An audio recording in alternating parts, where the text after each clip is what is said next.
we'll have a Q&A, starting with the questions that were submitted during the registration process and some other frequently asked questions that we have curated. After we wrap up, we will send a link to the webinar recording. Feel free to share it with others within your organization. Also, today's session does qualify for continuing education credit through Earmark. So I'll explain how to claim your CE credit at the end of the presentation. All right, we'll go ahead and dive in here.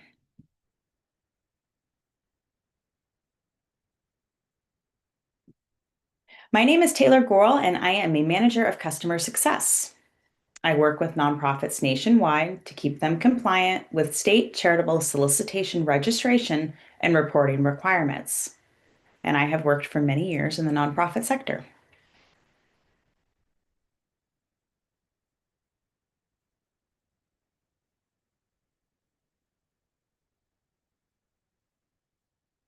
Labyrinth and Harbor Compliance support nonprofits by providing comprehensive compliance solutions, including nationwide charitable registration and reporting. On your screen, you'll see a few of the many wonderful nonprofits that we have helped keep compliant.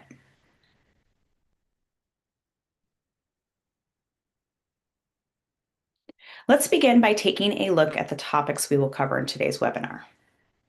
Today, we will discuss state charitable registration requirements, online fundraising activities and how they trigger registration requirements, why fundraising compliance should be a priority, what it takes to register to fundraise and how much it costs, and how to manage state fundraising registrations and simplify the process. The presentation will be about 40 minutes long, followed by a 5 to 10 minute question and answer period.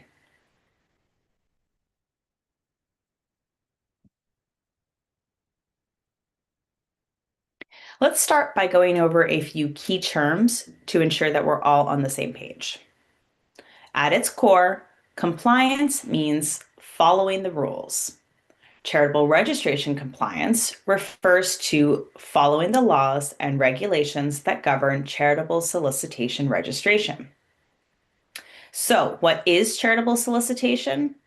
It's just another way of saying fundraising or asking for donations for a charitable purpose. While the IRS oversees nonprofit status, fundraising is regulated at the state level.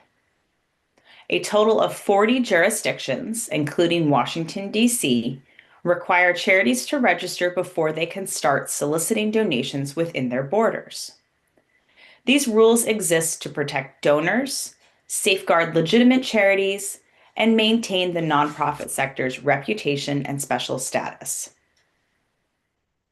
Charitable registration and reporting rules focus on the act of asking for donations, not receiving them. This means that soliciting donations is actually what triggers the requirement to register, not simply accepting funds. So that's very important for you to remember. It is the act of soliciting donations that triggers the need to register. We'll dive deeper into this distinction in just a moment.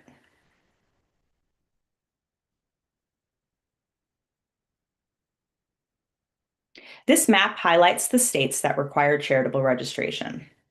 It's a useful resource, so you may want to bookmark it for quick reference. Here's how to read the map.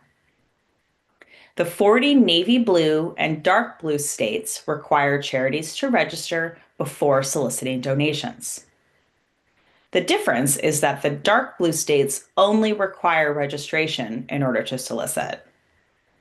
The navy blue states require both registration and the inclusion of charitable disclosure statements in fundraising materials and donor communications. The two light blue states don't require registration, but do require disclosure statements in solicitations. The states in gray do not require registration or disclosure statements.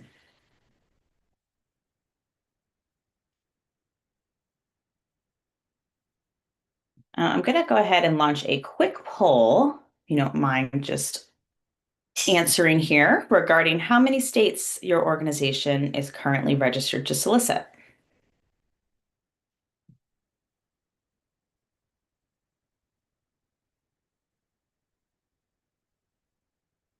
I'm going to leave this open for a few more seconds here.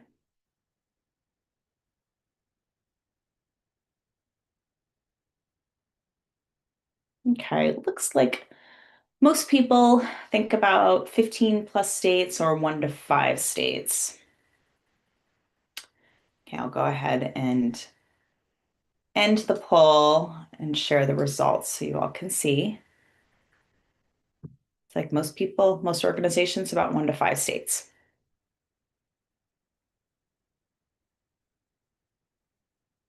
Okay.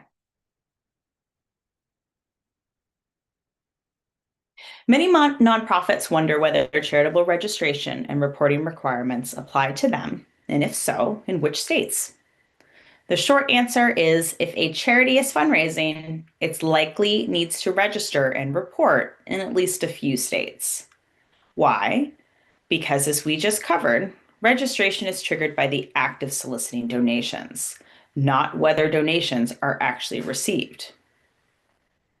Now let's take a closer look at regulated solicitation. Simply put, solicitation means fundraising, asking for donations. And this can happen in many ways. But some of the most common traditional methods include mailing letters to potential donors, making fundraising phone calls, or hosting fundraising events. We'll explore these and other forms of solicitation in more detail next. States regulate many types of fundraising activities, not just traditional methods like mailings and placing phone calls. Other solicitation methods that may require registration include applying for grants, collecting membership dues, or accepting donations through a charity's website. Other activities that often require fundraising registration and reporting include hiring fundraising counsel or professional fundraisers, engaging in cause marketing campaigns, also called commercial co-ventures or CCVs. For-profit companies and professionals that assist charities with fundraising may also need to register and submit reports in certain states. Since most nonprofits use multiple fundraising methods and often solicit in more than one state, it's important to carefully review your organization's activities. If you're soliciting donations in any of the 40 states with registration requirements, your nonprofit may need to register in one or more states.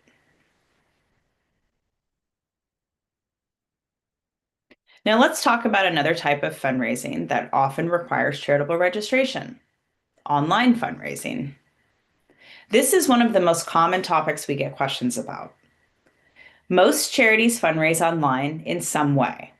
For example, many nonprofits accept donations on their website through a Donate Now button.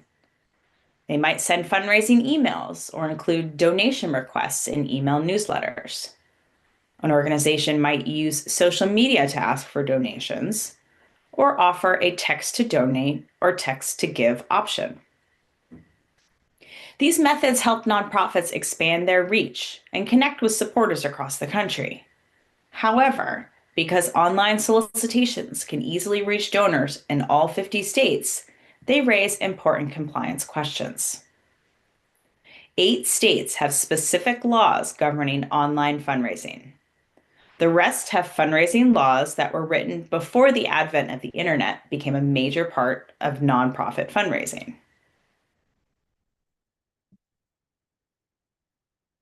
Nonprofits have 2 main approaches to ensuring compliance when fundraising online. The most comprehensive approach is to register or apply for exemptions in all 40 states that require charitable registration. For many organizations, this is the best option because it allows them to fundraise nationwide using any method, including online. It avoids penalties, fines, or other risks associated with unregistered fundraising.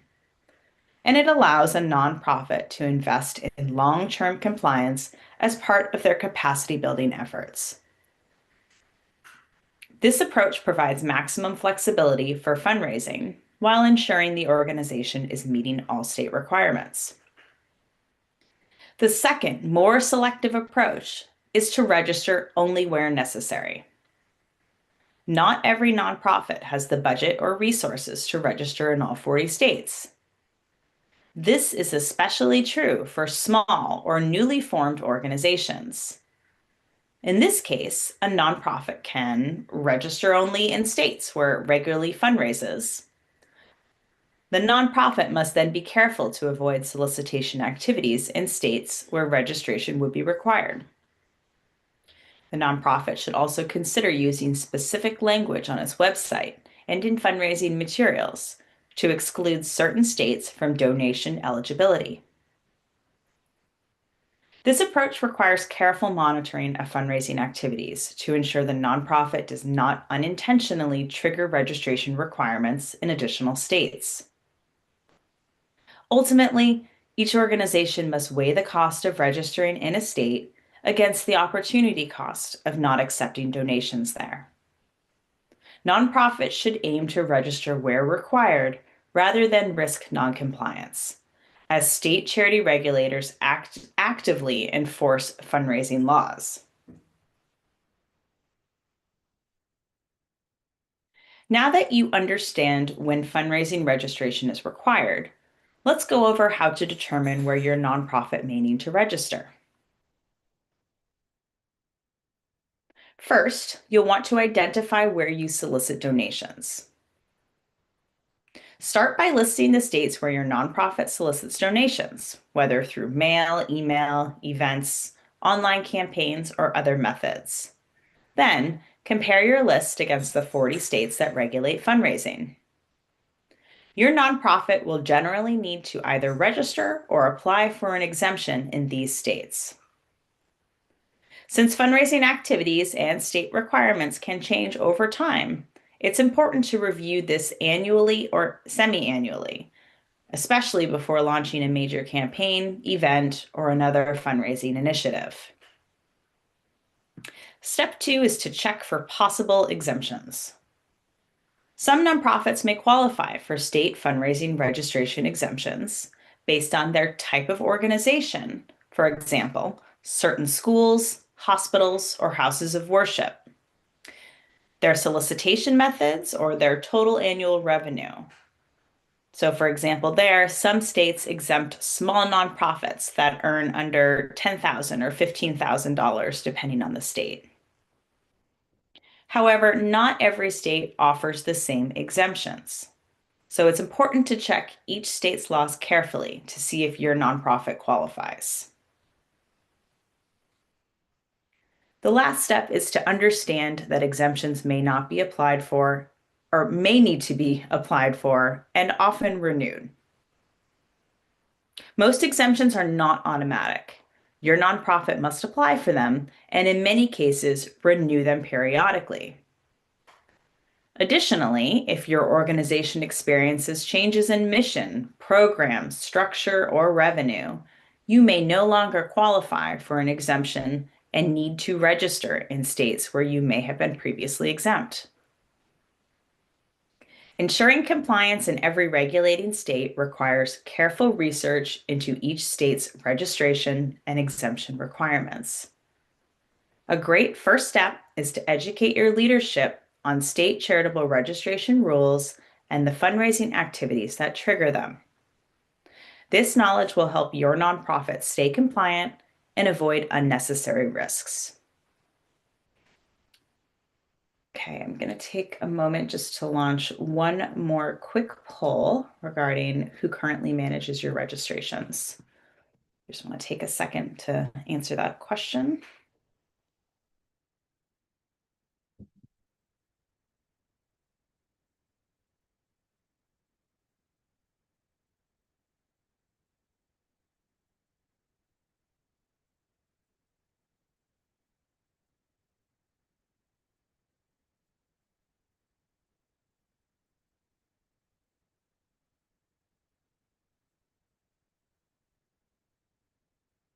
All right, I'm going to go ahead and end the poll and share the results.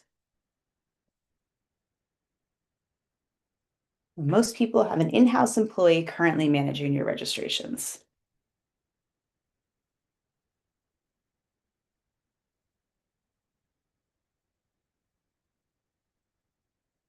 Ensuring fundraising compliance is essential for any nonprofit. Your organization will likely need to register in at least a few states, and possibly in all 40 states that regulate charitable solicitation. This can be a significant process, but it's a necessary step in order to stay compliant. Charitable registration laws have been in place for many years, but states are now enforcing them more strictly. The reason? To protect donors and ensure their contributions go to legitimate causes.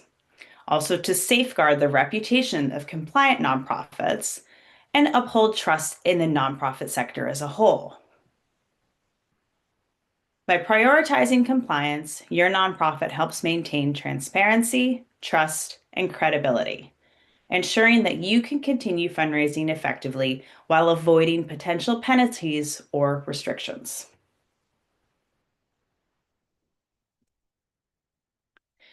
If your nonprofit has been out of compliance in a state for some time, it's not too late to fix it. By proactively registering in the states that require it, your organization can avoid risks such as penalties, investigations, or additional scrutiny from state authorities. Taking action now is the best way to ensure compliance moving forward. A former Pennsylvania director of the Bureau of Charitable Organizations once shared this advice with nonprofits. If you were coming in voluntarily, even if you had been violating the law for 10 or 15 years, you always got a pass. The bottom line is you want to try to register voluntarily. End quote. Regulators encourage legitimate nonprofits to follow the rules and maintain proper fundraising compliance. Their goal is not to punish organizations that are making an effort to do the right thing, even if they are a bit late in registering. In our experience, states typically resolve missed registrations through informal resolutions or settlements, rather than issuing fines, penalties, or legal action. By voluntarily registering, your nonprofit can demonstrate good faith and avoid unnecessary complications down the road. Nonprofits must be compliant in every state where they fundraise.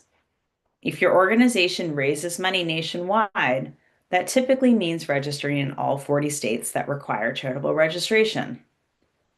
While this may take time and effort, the benefits are significant.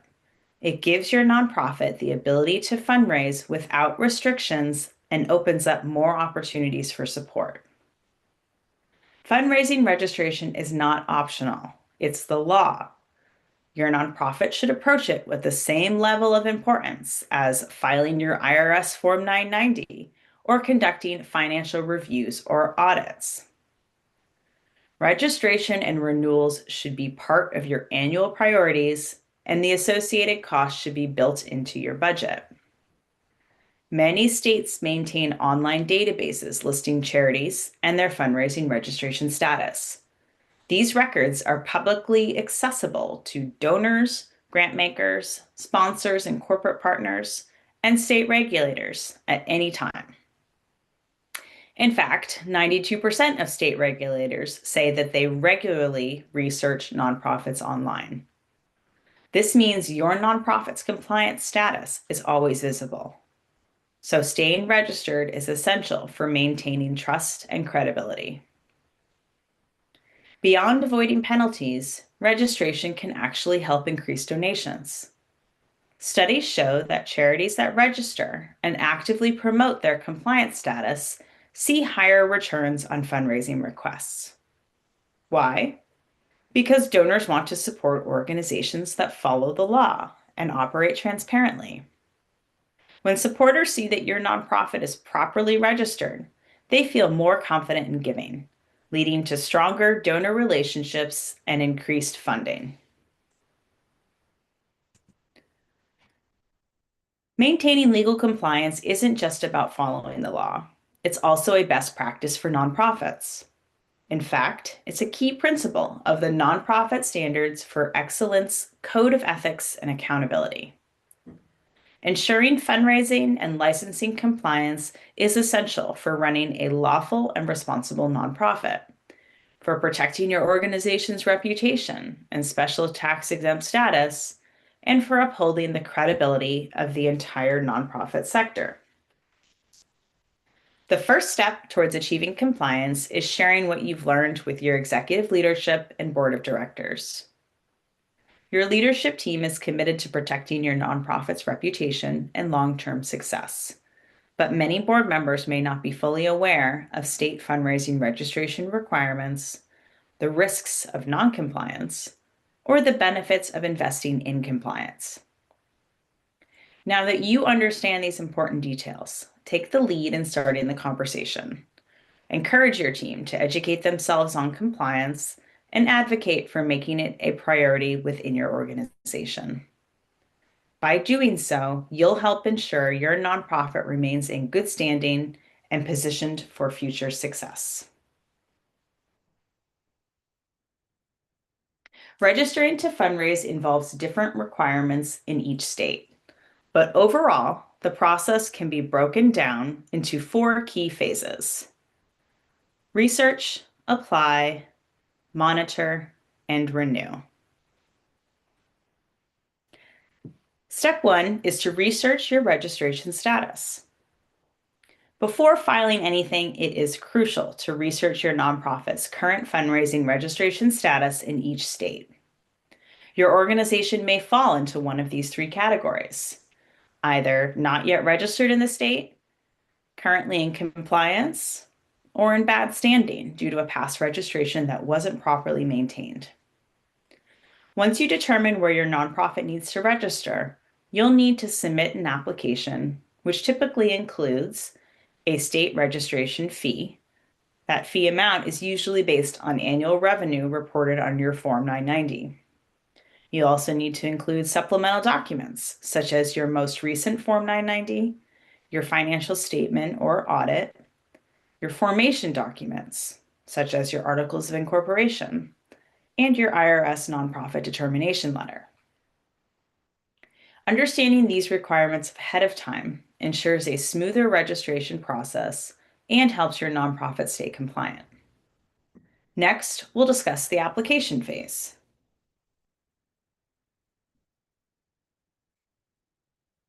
Before registering to fundraise, some states require nonprofits to complete additional corporate registration steps. These prerequisites vary by state, but commonly include foreign qualification. In several states, your nonprofit may need to register as an out-of-state or foreign nonprofit corporation with the Secretary of State before applying for charitable registration. You may also need to appoint a registered agent. Some states require nonprofits to designate a registered agent who must be located within the state and is responsible for receiving legal documents and service of process on behalf of the organization. Completing these prerequisites ahead of time helps prevent delays or rejections in the fundraising registration process. By ensuring your nonprofit meets all requirements before applying, you'll avoid unnecessary complications and keep your compliance efforts on track. Once you've submitted each state's requirements, it's time to submit your applications. For each state where your nonprofit needs to register, you must accurately complete an individual application, compile the required supporting documents specific to that state, and submit the application through an online portal or by email, sometimes in paper, depending on the state's requirements. While online filing offers some convenience, it also means navigating multiple state-specific portals, each with its own system and process, often requiring a significant time investment. Some of you may have also heard of the Unified Registration Statement, or the URS, which was designed to simplify the registration process across multiple states. However, there are important limitations to using the URS, mainly that not all states accept it, or states require additional supplements to be filed alongside the URS. The URS itself is often longer and more complex than standard state forms, and state regulators tend to prefer their own forms, which can often lead to longer processing times if you use the URS. For these reasons, many nonprofits find it more efficient to complete individual state applications rather than relying on the URS. After submitting your state registration applications, the next step is to monitor their status and confirm when they are approved. Some states process applications in just a few weeks, while others take months. During this time, your organization should track the receipt and progress of each application. Unfortunately, it's not uncommon for states to reject applications due to missing information or errors. If this happens, you must resubmit the corrected application as soon as possible, and then stay in communication with state regulators until you receive official approval. The timeline from submission to approval can range from 1 day to 6 months, depending on the state. However, by submitting complete and accurate applications and proactively managing the process, you can help minimize delays. Fundraising registration is a complex and time-consuming process. If your organization hasn't gone through it yet, you can expect to have weekly or even monthly tasks dedicated to applying, tracking, and following up on registrations. Proper planning and oversight will ensure your nonprofit stays compliant and avoids unnecessary delays. One of the biggest questions nonprofits have for us is, how much does it cost to register? The answer depends on several factors, including your organization's annual revenue and the number of states in which you need to register. For most nonprofits, the total annual state fees for registering in all 40 states ranges from $1,500 to $5,000 per year. That is not a per state cost, it's the combined total of all state fees. Here's a general breakdown. Small nonprofits under organizations that bring in revenue under $100,000 will pay on the lower end of that range. Larger nonprofits, which bring in revenue over $10 million, will pay fees at the higher end of that range. Most other nonprofits will fall somewhere in between. While costs vary by state and organization size, understanding this range can help your nonprofit plan and budget for fundraising compliance. Registering to fundraise is not a one-time process. States require annual renewal to maintain compliance. Most states require annual renewals, but Washington, D.C. and Georgia renew biennially or every 2 years. Keeping up with renewal deadlines is essential. Most states base their renewal dates on either the organization's original registration date or the end of the organization's tax year. Since renewal applications often require Form 990 and financial statements or audits, it's crucial to complete these documents on time. Many states require financials to be independently reviewed or audited, depending on the nonprofit's revenue. If your organization does not receive an annual audit currently, proper planning is even more important to avoid delays. Each year, nonprofits should collaborate with their tax preparers and auditors to determine what type of financial statements are required for registration renewal and the deadline for completion to stay in good standing. While some states allow extensions for renewals, others do not, making timely filing a priority. Failing to renew on time can lead to late fees that add up very quickly, damage to your nonprofit's reputation, or the loss of the ability to solicit donations in certain states altogether. Just like with initial registration, taking a proactive and strategic approach ensures that your nonprofit stays compliant and avoids unnecessary penalties. In addition to fundraising registration, many states require nonprofits to include charitable disclosure statements in their solicitation materials and donor correspondence. 25 states require nonprofits to include specific language in fundraising materials. These statements are different from IRS disclosure requirements, meaning nonprofits must comply with both state and federal regulations. State-mandated disclosures inform donors where they can find more details about a nonprofit's leadership, finances, and activities. State disclosure statements must typically be included in all fundraising communications sent to residents of a regulated state. These communications include appeal letters, email fundraising asks, website donation pages, pledge reminders, and on donor receipt letters. State disclosure rules frequently change, so nonprofits must regularly review and update their solicitation materials to remain compliant. Regulators often check nonprofit websites during their review of fundraising registration applications and renewals, making compliance essential. Beyond being a legal requirement, including disclosure statements can actually boost donor confidence. Research shows that donors respond more favorably to fundraising requests that include transparency statements. By following disclosure laws, your nonprofit demonstrates credibility, good governance, and a commitment to transparency, all of which help build trust and increase donations.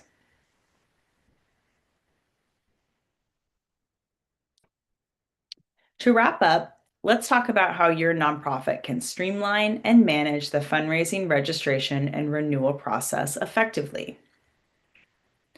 Just like initial registrations, renewals require completing certain state-specific applications, calculating and paying the correct fees, and gathering required supporting documents, such as Form 990, financial statements, which may need to be reviewed or audited depending on your nonprofit size and the state requirements.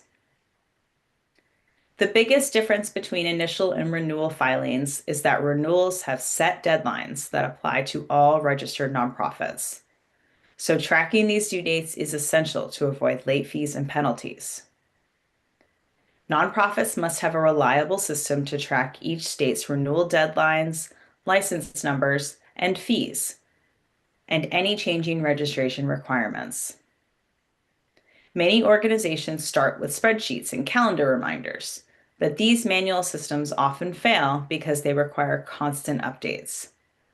Changes in state requirements or deadlines can easily be missed, leading to unintentional noncompliance.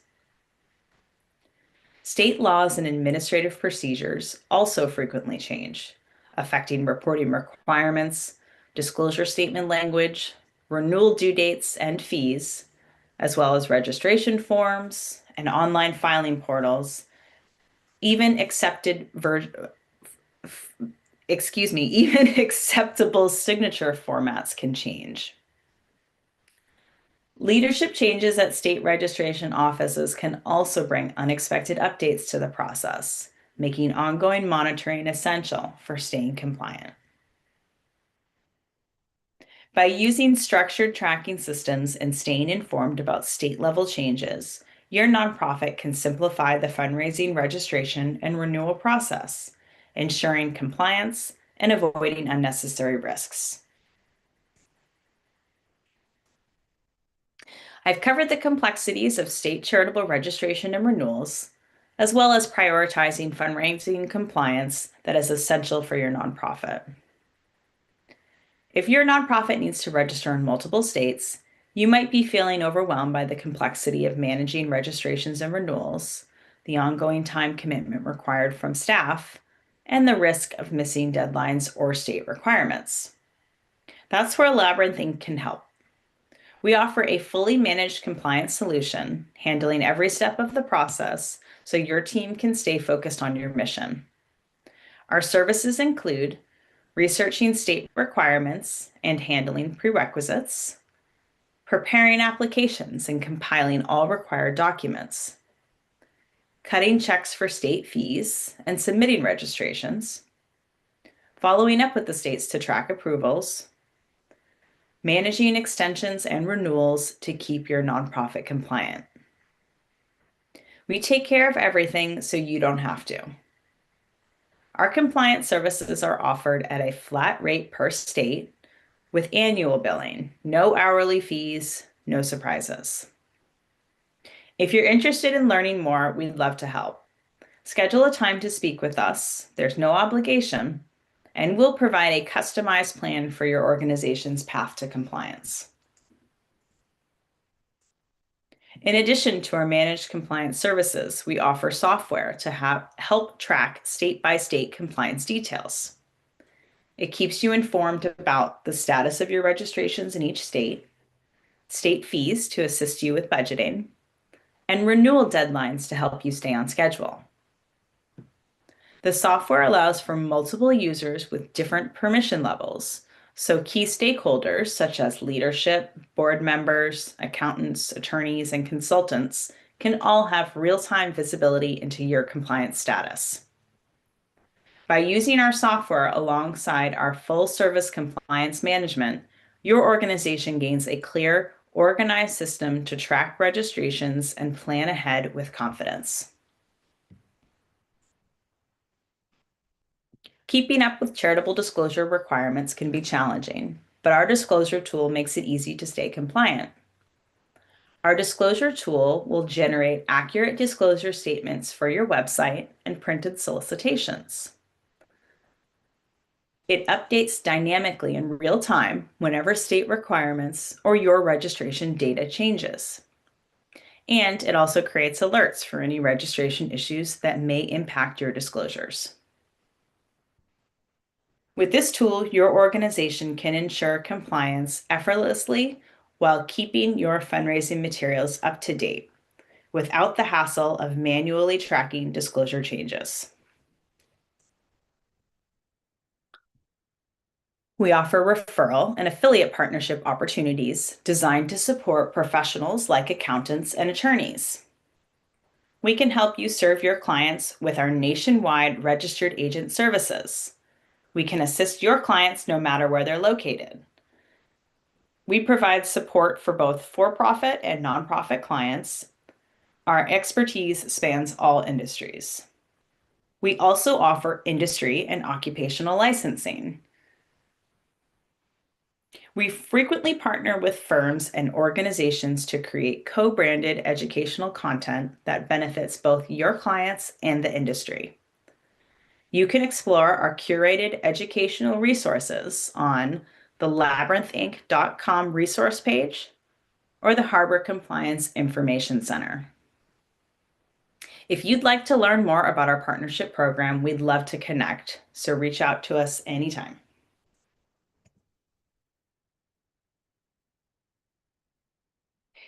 If you have compliance questions or would like to explore your nonprofit's path to compliance, please feel free to contact us to schedule a pathway call for your organization. And as mentioned at the start of this session, today's webinar is eligible for continuing education credit through Earmark. You'll want to scan the QR code on your screen right now to download the Earmark app. After the session, we'll email you a 5-question quiz. Once completed, you'll receive your CPE certificate. All right, I'm going to go ahead and dive into some question and answers. I'm going to start with frequently asked questions and questions that were submitted during the registration process. Do organizations need corporate registration before fundraising in a state? So yes, the answer is yes. Charitable registration and corporate registration or foreign qualification are two separate requirements. Charitable registration allows a nonprofit to legally solicit in a state, while corporate registration is required to do business in a state. and is required if a nonprofit hires employees, leases property, or offers services in a state. As covered in the webinar, there's also two states that require foreign qualification as part of the charity requirement. So you need to make sure those are completed before you will be able to move on to um, the charity registration portion of the requirement. Okay, let's see. The next question, have nonprofits been prosecuted for failing to register for charitable solicitation? So yes, we have seen that, but enforcement typically starts with a warning or a cease and desist letter. Regulators will also often send a unregistered nonprofit a letter that urges them to get registered as soon as possible. If the nonprofit continues fundraising without registering, it may face fines, legal action, or loss of fundraising rights in that state altogether. Can nonprofits claim ignorance of state fundraising laws to avoid penalties? So the answer to that is no. However, states are usually pretty lenient with nonprofits that are voluntarily coming forward to proactively get registered. Um, so you'll definitely want to get registered as soon as possible once you realize that you should have been registered. Most states are happy to work with a nonprofit to help you get into compliance as quickly as possible. Next question is, if we only fundraise online and through social media, do we need to register in every state? So generally, the answer to that is yes. Online fundraising and social media solicitations can potentially reach donors in all 40 states that require fundraising registration. So nonprofits must either register in all the states that require it or apply for exemptions if they're eligible, or put certain information on your website, certain verbiage that excludes donors from specific states from donating to your organization if you want to go the path of selective registration. The next question is, do you help organizations start a 501c3? And the answer to that is yes, we do offer nonprofit formation services. Please reach out to schedule a call with us to learn more. The next question is, do corporate sponsorships or foundation grants count as solicitation? The answer to that is yes. Requesting corporate sponsorships or partnerships is considered charitable solicitation and does require charity registration. Applying for foundation grants is also regulated solicitation in most states as well. One note here is that government grants are generally excluded, but you will want to take a look at how each state that you're registering in defines solicitation for sponsorships and grants. Do nonprofits hosting virtual or hybrid fundraising events need to register? The answer to that is yes. Whether an event is in person, virtual, or hybrid, it is still considered charitable solicitation. So nonprofits must follow the same registration rules as with any other form of fundraising. You'll definitely want to do your research regarding what the fundraising registration rules and regulations are in the state where you will be conducting an event. Next question is, what are the compliance obligations for foreign nonprofits fundraising in the US? So foreign nonprofits cannot legally solicit in the US directly. What they need to do is partner with a US-based registered nonprofit to raise funds legally. So if there isn't already a US-based partner, many foreign nonprofits will organize a US-based Friends of nonprofit. That US Friends of nonprofit will need to incorporate, seek their IRS determination, and then get registered. And and then that foreign nonprofit would be able to solicit through the Feds of nonprofit. And last question is, can a US nonprofit legally fundraise in foreign countries? Yes, but compliance varies by country. So most nonprofits or most countries do have their own fundraising registration similar to US requirements. So the US based nonprofit will definitely want to research and follow each country's laws before they start fundraising internationally. Okay. Well, I appreciate everyone joining today's webinar. If we didn't answer your question, if you had something specific regarding your nonprofit, please feel free to schedule a pathway call with us to get more answers to your questions. Um, and yeah, I hope you all learned quite a bit here today. And please feel to reach out to us for more information. Thank you all. This concludes today's webinar.